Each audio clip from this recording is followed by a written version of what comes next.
शहर से लगभग 20 किलोमीटर दूर जंगलों और ऊंचे ऊंचे पेड़ों के बीच एक पुराना कॉलेज खंडहर की तरह खड़ा था। ये कॉलेज कभी बेहद मशहूर था, लेकिन पिछले 20 सालों से यहाँ पढ़ाई बंद थी। कहते हैं कि यहाँ किसी छात्रा की मौत हुई थी और तभी से यह कॉलेज वीरान पड़ा है। कहानी शुरू होती है 4 दोस्तों से, रोहित, अजय, नेहा और सिमरन। ये चारों एक ही शहर के कॉलेज में पढ़ते थे। हॉरर कहानियों का शौक इन्हें हमेशा से था। एक दिन रोहित ने मजाक में कहा, अगर हिम्मत है तो उस पुराने कॉलेज में चलते हैं जिसके बारे में सब कहते हैं कि वहां भूत है। शुरू में सबने टाल दिया, मगर धीरे धीरे जिज्ञासा बढ़ी। आखिरकार शनिवार की रात चारों दोस्तों ने तय किया कि वे टॉर्च, कैमरा और कुछ खाने पीने का सामान लेकर वहां जाएंगे और एक रात बिताएंगे। रात के करीब 9 बजे वे सब बाइकों से पुराने कॉलेज पहुंचे। कॉलेज की इमारत बाहर से टूटी फूटी थी, दीवारों पर जंगली बेलें चढ़ी हुई थीं और खिड़कियों से अंधेरा झांक रहा था। दूर दूर तक कोई इंसान नहीं था, सिर्फ झींगुरों और उल्लुओं की आवाज गूंज रही थी। सिमरन ने घबराते हुए कहा, मुझे नहीं लगता हमें यहाँ आना चाहिए था। नेहा बोली, अरे डरपोक मत बनो, ये सब अफवाहें हैं। चारों हंसते मुस्कुराते कॉलेज के अंदर दाखिल हुए। भीतर की हवा अजीब तरह से ठंडी थी, मानो गर्मियों की रात में भी किसी ने बर्फ जमा दी हो। गलियारे की दीवारों पर पड़ी दरारें और टूटी बेंचें मानो अपने बीते समय की कहानी कह रही थीं। उन्होंने तय किया कि पहले इमारत का एक एक हिस्सा घूमकर देखेंगे। कैमरे से वीडियो बनाते हुए वे पुराने लेक्चर हॉल में पहुंचे। वहां सब कुछ बिखरा पड़ा था, टूटी कुर्सियां, जंग लगे पंखे और काले बोर्ड पर धूल की मोटी परत। लेकिन उनमें से किसी की नजर अचानक बोर्ड पर गई। बोर्ड पर धूल के बीच उंगली से लिखे गए शब्द चमक रहे थे, मैं अभी भी यहाँ हूँ। चारों दोस्तों ने जब बोर्ड पर लिखा हुआ देखा, मैं अभी भी यहाँ हूँ, तो उनके चेहरे का रंग उड़ गया। अजय ने हिम्मत दिखाने की कोशिश करते हुए कहा, किसी ने पहले से मजाक के लिए लिखा होगा, इसमें डरने की क्या बात है। लेकिन नेहा को कुछ अजीब महसूस हुआ। उसने धीरे से कहा, लेकिन अजय, यहाँ तो पिछले 20 सालों से कोई नहीं आया। फिर ये लिखा कब गया? सन्नाटा गहरा गया। उनकी टॉर्च की रोशनी बोर्ड पर पड़ते ही मानो वह लिखावट और गहरी हो गई हो। रोहित ने कैमरा ऑन किया और हंसने का नाटक करते हुए बोला, शायद कॉलेज का भूत हमें वेलकम कर रहा है। सिमरन ने उसका हाथ पकड़ते हुए कहा, रोहित, मजाक मत करो, मुझे सच में डर लग रहा है। वे सब धीरे धीरे आगे बढ़े। गलियारे के कोने में एक पुराना दरवाजा था जिस पर ताला टूटा हुआ लटक रहा था। दरवाजा चरमराते हुए खुला। अंदर एक कमरा था जहां पुरानी फाइलें और किताबें बिखरी हुई थीं। नेहा ने किताबों में से एक उठाई। उस पर धूल इतनी जमी थी कि साफ करने पर सामने आया, रजिस्टर 2003। उन्होंने उत्सुकता से रजिस्टर खोला। उसमें कॉलेज के छात्रों के नाम लिखे थे। पन्ने पलटते पलटते अचानक एक पेज पर अजीब निशान बने हुए मिले, लाल रंग से क्रॉस, और उसके नीचे लिखा था, रिया। सिमरन ने कांपते हुए कहा, क्या ये वही लड़की है जिसके बारे में लोग कहते हैं कि उसकी मौत हुई थी? रोहित ने सिर हिलाया, हाँ, शायद वही। अजय ने हिम्मत दिखाने के लिए कहा, चलो और गहराई में चलते हैं, शायद सच्चाई का पता लगे। कमरे से निकलते ही उन्होंने सीढ़ियां देखी जो ऊपर हॉस्टल वाले हिस्से की ओर जाती थीं। सीढ़ियों पर चढ़ते ही टॉर्च की रोशनी बार बार झपकने लगी। अचानक पीछे से किसी के कदमों की आवाज आई। चारों ठिठक गए। नेहा ने धीरे से फुसफुसाया, तुम लोगों ने सुना? रोहित ने कैमरा पीछे किया, पर वहां कोई नहीं था, बस टूटी खिड़की से आती हवा की सिसकियां थीं। वे डरते डरते ऊपर पहुंचे। हॉस्टल का लंबा गलियारा उनके सामने था। कमरे एक एक कर बंद थे। अचानक एक दरवाजा अपने आप खुल गया। टॉर्च की रोशनी अंदर डाली तो देखा, अंदर बिस्तर पर किसी के बालों का गुच्छा पड़ा था और दीवार पर खून जैसे लाल रंग से लिखा था, मुझे न्याय चाहिए। चारों के हाथ पैर ठंडे पड़ गए। दीवार पर खून से लिखे शब्द देखकर सिमरन चीख पड़ी। उसका गला सूख गया और टॉर्च उसके हाथ से गिर गई। अजय ने उसे संभाला और बोला, ये सब किसी पागल इंसान की करतूत होगी। खून नहीं होगा, पेंट होगा। लेकिन जब उसने उंगली से उस लिखावट को छुआ तो उसकी उंगली लाल हो गई और हल्की सी बदबू आने लगी। वह तुरंत पीछे हट गया। नेहा कांपते हुए बोली, ये मजाक नहीं है, यहाँ सच में कुछ है। तभी कमरे के अंदर से अचानक खिड़की जोर से बंद हो गई। चारों चौंक गए। टॉर्च उठाकर जब उन्होंने बिस्तर की तरफ रोशनी डाली तो वहां अब बालों का गुच्छा नहीं था।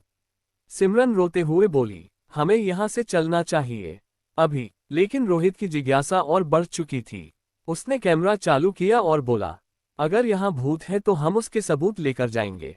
लोग कहानियों पर विश्वास नहीं करते, आज हम सच रिकॉर्ड करेंगे। वे सब बाहर गलियारे में आए।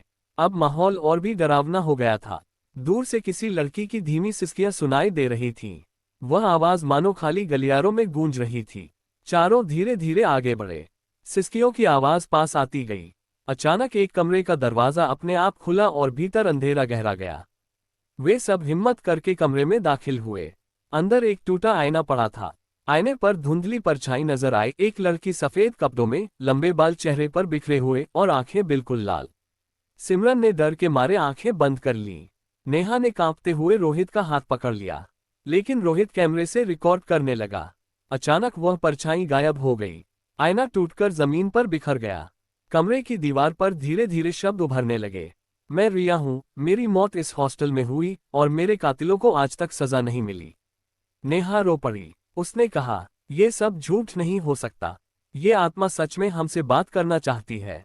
अजय ने गुस्से में कहा, पर हमें इन सब में क्यों घसीटा जा रहा है? हमें इससे कोई लेना देना नहीं है।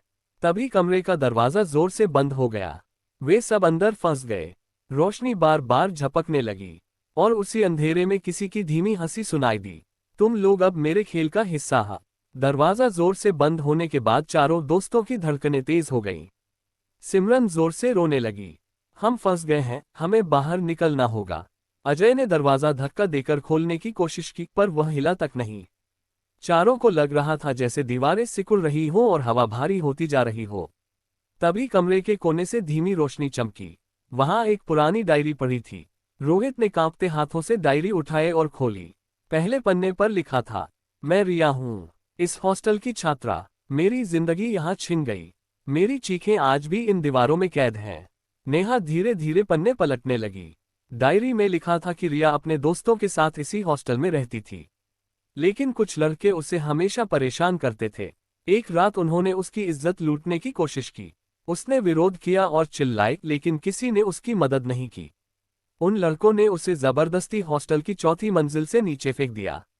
उसकी मौत वहीं हुई। लेकिन अजीब बात यह थी कि अगले ही दिन कॉलेज प्रशासन ने इस घटना को आत्महत्या बता दिया और सबूत मिटा दिए। लड़के पैसे और रसूखदार परिवारों से थे, इसलिए उन पर कोई कार्रवाई नहीं हुई। डायरी का आखिरी पन्ना खून जैसे लाल धब्बों से सना था। उस पर लिखा था, जिस दिन कोई मेरी सच्चाई पढ़ेगा वह भी मेरे साथ बंध जाएगा।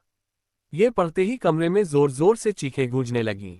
आईने के टूटे टुकड़ों में अचानक वह लड़की नजर आने लगी, सफेद कपड़े, बिखरे बाल और खून से लथपथ चेहरा। उसकी आवाज पूरे कमरे में गूंज उठी। तुम चारों ने मेरी कहानी पढ़ ली है, अब तुम्हें मेरी मौत का सच पूरा करना होगा, वरना तुम भी यहाँ से कभी नहीं जा पाओगे। चारों के पैरों तले जमीन खिसक गई। अजय चिल्लाया, हम क्यों? हमने क्या किया है? आवाज फिर गूंजी, क्योंकि इंसाफ दिलाने के लिए किसी को चुना जाना जरूरी होता है, और मैंने तुम्हें चुना है। दरवाजा अपने आप खुल गया। बाहर का गलियारा पहले से भी ज्यादा अंधेरा लग रहा था। रोहित ने कांपती आवाज में कहा, हमें यहाँ से निकलना होगा और शायद सच्चाई का पता लगाना होगा। वे सब कमरे से बाहर निकले। गलियारे में टॉर्च की रोशनी बार बार बुझने लगी। अचानक सामने की दीवार पर खून से लिखा हुआ उभर आया, मेरे कातिल अब भी जिंदा हैं। चारों दोस्त सन्न रह गए। दीवार पर खून से लिखे शब्द, मेरे कातिल अब भी जिंदा हैं, देखकर चारों दोस्तों की रूह कांप गई। सिमरन ने कांपती आवाज में कहा, क्या इसका मतलब है कि वो लड़के जो रिया की मौत के जिम्मेदार थे अभी कहीं जिंदा हैं? रोहित ने गहरी सांस ली। हाँ, शायद, और आत्मा चाहती है कि हम उनका राज सबके सामने लाएं।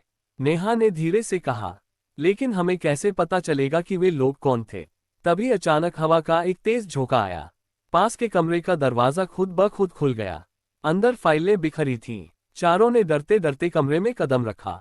फर्श पर पुराना अलमारी था, जिसका दरवाजा आधा टूटा हुआ था। रोहित ने उसे खोला। अंदर से कुछ फोटोग्राफ गिरे। तस्वीरों में कुछ लड़के दिखाई दे रहे थे, उनके चेहरों पर शरारत और घमंड साफ झलक रहा था। हर फोटो के पीछे नाम लिखा था, अभिषेक, करण, दीपक, विनय। नेहा ने फोटो उठाते हुए कहा, शायद यही वो लोग हैं। सिमरन ने डरते हुए पूछा, लेकिन अब ये कहाँ होंगे? 20 साल बीत चुके हैं। तभी अचानक कमरे की दीवार पर फिर से शब्द उभर आए, शहर में आज भी। चारों दोस्तों ने एक दूसरे की ओर देखा। उनके शरीर में सिहरन दौड़ गई। अजय ने कहा, मतलब वो अभी हमारे ही शहर में रहते हैं? और शायद आराम से जिंदगी जी रहे हैं, जबकि रिया की आत्मा अब तक भटक रही है। रोहित ने कैमरा बंद किया और गंभीर आवाज में कहा, हमें ये काम करना होगा। अगर हम भाग गए तो शायद आत्मा हमें कभी चैन से नहीं जीने देगी। नेहा ने हामी भरी। रिया चाहती है कि हम उसकी मौत का सच सबके सामने लाएं। हमें ये करना होगा। सिमरन अब भी कांप रही थी, पर उसने भी धीरे से कहा, ठीक है, लेकिन कैसे? तभी कमरे के कोने में रखी डायरी का एक और पन्ना अपने आप खुल गया। उस पर लिखा था, सच्चाई पाने के लिए तुम्हें उन 4 नामों की तलाश करनी होगी। जब तुम उनमें से किसी एक से मिलोगे, मैं तुम्हें संकेत दूंगी। चारों चुपचाप एक दूसरे की ओर देखने लगे। बाहर से उल्लू की डरावनी आवाज आई और अचानक टॉर्च बुझ गई। अंधेरे में एक स्त्री स्वर गूंजा, भागना मत, तुम अब मेरी आखिरी उम्मीद हो। रात अब और भी गहरी हो चुकी थी। कॉलेज की इमारत के बाहर पेड़ों की शाखाएं हवा में इस तरह हिल रही थी जैसे किसी की हड्डियां चटक रही हो। चारों दोस्त धीरे धीरे बाहर निकले। उन्हें लग रहा था जैसे कोई परछाई उनका पीछा कर रही हो। बाइक तक पहुंचते ही सिमरन ने कांपती आवाज में कहा, मुझे लग रहा है कि अगर हमने ये सब करने की कोशिश की तो हम भी मर जाएंगे। रोहित ने उसका कंधा थामते हुए कहा, अगर हम ये सच सामने नहीं लाएंगे तो रिया की आत्मा हमें कभी चैन से जीने नहीं देगी। ये अब हमारे हाथ में नहीं है, ये उसकी आखिरी उम्मीद है। चारों बाइक पर बैठकर शहर की ओर लौट आए। रात के करीब 3 बजे थे।